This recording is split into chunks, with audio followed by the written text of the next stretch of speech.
ছোট্ট ইঁদুরটা আজ খাবার খুঁজতে বের হয়েছিল, কিন্তু হঠাৎ তার সামনে এমন কিছু এসে গেল যা সে কখনোই ভাবতে পারেনি।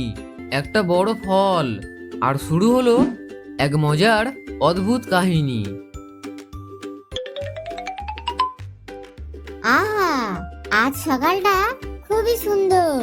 আজকে আমি সবার আগে খাবার খুঁজে বের করব। কথা বলতে বলতে খুশি মনে সামনে এগিয়ে চললো ছোট্ট ইঁদুরটা। আর যদি ভালো কিছু পাই তাহলে তো আজকের দিনটাই পুরো জমে যাবে। আজকে কোনোভাবেই দেরি করা যাবে না। নিজের কথাই নিজেই হেসে ফেললো ছোট্ট ইঁদুরটি।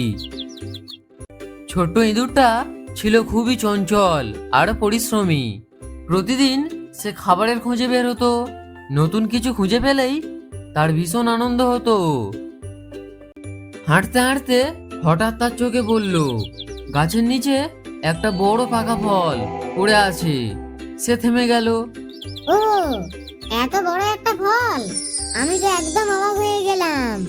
ধীরে ধীরে সে ফলটার কাছে এগিয়ে গেল। ফলটার দিকে তাকিয়ে বলল, এত বড় ফল আমি আগে কখনো দেখিনি। এটা যদি আমার হতো তাহলে কত মজা করে খেতে পারতাম। তার চোখ খুশিতে ভরে উঠল। সে ভাবলো, এই ফলটা পেলে অনেকদিন আর খাবারের চিন্তা করতে হবে না। এই ভেবে সে ফলটাকে ঠেলতে শুরু করলো, কিন্তু ফলটা একটুও নড়ল না। আবার জোর দিয়ে চেষ্টা করলো, তবুও কিছু হলো না। ইঁদুর একটু হাঁপিয়ে বলল, এত বড় একটা ফল একা নিয়ে যাওয়া তো সত্যিই কঠিন। ঠিক সেই সময়ই কাছেই ঘুরছিল এক চালাক শিয়াল। হঠাৎ তার চোখ পড়ল সেই বড় ফলটার ওপর, এবং সেই ফলটা নিয়ে যাওয়ার জন্য ইঁদুরটা চেষ্টা করেই চলেছে। ফলটা দেখে শিয়াল একটু অবাক হয়ে গেল। বাহ, এত বড় একটা ফল! এটা তো অনেক দিনের খাবার। তারপর শিয়াল ধীরে ধীরে ইঁদুরটার দিকে এগিয়ে এসে বলল, কি হয়েছে বন্ধু, তুমি এত চেষ্টা করছো কেন? একা কেন এত বড় ফল নিয়ে লড়াই করছো? ইঁদুরটা বলল, আমি চেষ্টা করছি কিন্তু একা পারছি না, খুব ভারী। ফলটা একটু নড়ছে না। শিয়ালটা একটু হেসে বলল, চলো আমরা দুজনে মিলে চেষ্টা করি।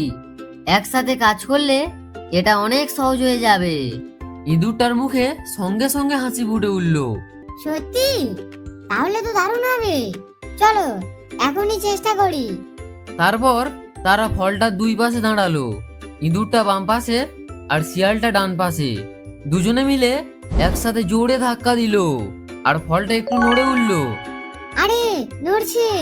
হ্যাঁ, আমরা পেরেছি। শিয়ালটা বলল, আর একটু জোর দাও, আমরা পারবো।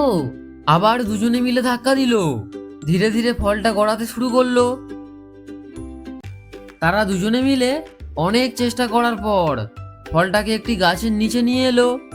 তুমি না থাকলে এটা আমি একা কখনো পারতাম না। তুমি সত্যি দারুণ বন্ধু। শিয়ালটা বলল, না বন্ধু, আমরা দুজন না থাকলে কিছুই হতো না। একসাথে কাজ করাই হলো আসল মজা। চলো এবার একটু বিশ্রাম নেওয়া যাক। এই বলে দুজনে গাছের নিচে বসে বলল। কিছুক্ষণ পর ইঁদুরটা বলল, চলো বন্ধু, এখন খাওয়া যাক। তারপর তারা ফলটাকে ভাগ করে খেতে লাগলো। ওয়াও, কি মজা! এটা সত্যিই খুব মিষ্টি। শিয়ালটাও হাসলো, সত্যি দারুণ, একসাথে খাওয়ার মজাই আলাদা। দুজনেই হাসতে হাসতে খেতে লাগলো। আজকের দিনটা আমি কখনো ভুলবো না। হ্যাঁ বন্ধু, একসাথে কাজ করলে সব সহজ হয়ে যায়।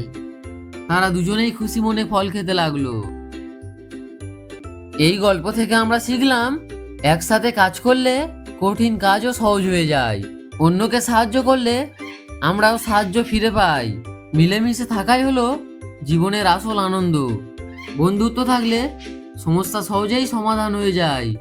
লোভ না করে ভাগ করে নেওয়াই হলো আসল অভ্যাস।